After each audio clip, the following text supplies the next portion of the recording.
ادرک، لہسن، پودینہ، اناردانہ. میرے بھائیوں کبھی قرآن میں دیکھو اللہ تعالیٰ نے فرمایا جب جنتی جنت میں جائیں گے ان کو سب سے پہلا مشروب کون سا ملے گا؟ زنجبیل.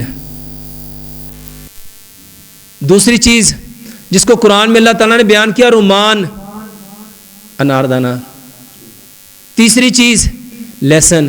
نبی صلی اللہ علیہ وآلہ وسلم نے فرمایا لہسن کھا کے کبھی مسجد میں مت آؤ، اس کی بو فرشتوں کو اچھی، اس میں 70 بیماریوں کی شفا ہے. اور آج پوری دنیا مان چکی ہے کہ خون کو سب سے زیادہ پتلا کرنے والی چیز کون سی ہے؟ لہسن.